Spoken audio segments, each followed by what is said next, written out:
প্রিয় শিক্ষার্থী বন্ধুরা, আসসালামু আলাইকুম। আশা করি তোমরা সবাই ভালো আছো। তো তোমরা থাম্বনেল দেখে নিশ্চয়ই বুঝে গেছো যে আজকের আসলে রচনাটি কী হতে চলেছে। তো আজকে তোমাদের ২০০ শব্দ নিয়ে রচনাটি তৈরি করা হয়েছে। তোমাদের প্রয়োজন অনুযায়ী তোমরা কম বেশি করে নিতে পারো। এবং তোমাদের কাছে একটা অনুরোধ থাকছে, তোমরা যদি চ্যানেলটি সাবস্ক্রাইব করে এখনও না থাকো তাহলে চ্যানেলটি সাবস্ক্রাইব করে আজই আমাদের সঙ্গে হয়ে যাও। কারণ এরকম নিত্য নতুন ভিডিও তুমি কন্টিনিউ পেতে থাকবে। তো দেখতে পাচ্ছ রচনাটি সুন্দর করে তোমাদের জন্য লেখা হয়েছে। জাস্ট তোমাদের কাজ হচ্ছে তোমরা সুন্দর করে লিখে নাও এবং খেয়াল রাখবে যাতে কোনো কিছু ছুটে না যায়। কারণ তোমরা তো জানো যে আসলে কোনো কিছু যদি ছুটে যায় তাহলে শিক্ষকদের চোখ আসলে সেখানেই যায় এবং সেটা কিন্তু একটা সমস্যার ভিতর পড়ে। দেখতে পাচ্ছ এখানে মাদকদ্রব্য কী সে সম্পর্কে বলা হয়েছে। তোমরা সুন্দর করে তুলে নাও। এবং একটা কথা তোমাদের বলে রাখা ভালো, আমরা ক্লাস 1 থেকে শুরু করে ক্লাস 10 পর্যন্ত আমরা সকল শ্রেণীর সকল বিষয়গুলো আমরা সমাধান করে আসছি। তোমরা চাইলেই কিন্তু আসলে সেগুলো দেখতে পারো।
এখানে দেখতে পাচ্ছি যে আসলে কখন মাদকদ্রব্য বেশি সেবন করা হয় সে সম্পর্কে বলা হয়েছে।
তোমরা যারা রচনাটি মুখস্থ করে রাখতে চাও তারা মুখস্থ করে নেবে, কারণ তোমরা যদি প্রতিযোগিতায় অংশগ্রহণ করো তাহলে সেক্ষেত্রে তোমাকে ভালো করে মুখস্থ করতে হবে, নাহলে কিন্তু তুমি সেটা ভালো করে লিখতে পারবে না।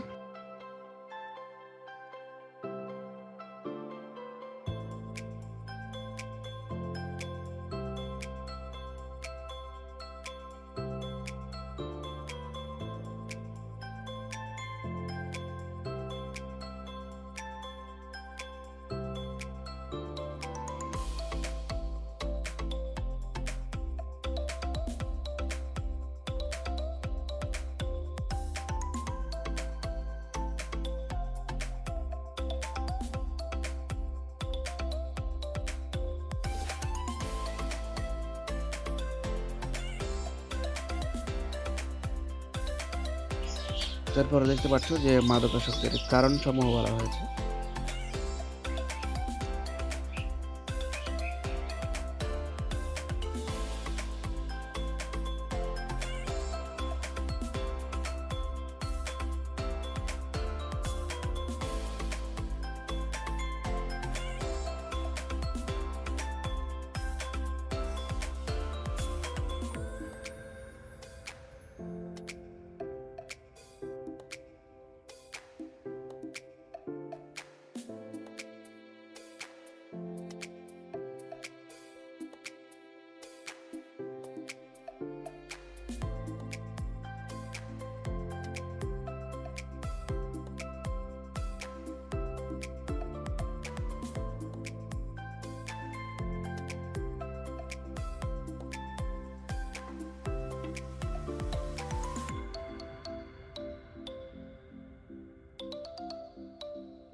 সবকিছু ডিটেলসে রয়েছে আসলে কিভাবে করে আসলে হয় আর কি ব্যাপারটা।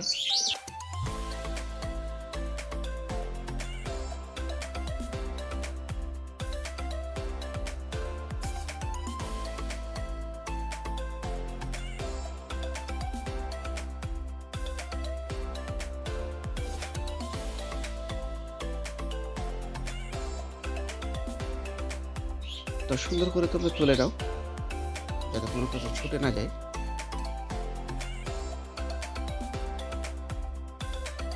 তো দেখতে পাচ্ছ এখানে মাদকাসক্তি নিরাময় পরিবারের ভূমিকা সম্পর্কে বলা হয়েছে। এরপরে কিন্তু আমাদের সেই কাঙ্ক্ষিত উপসংহার।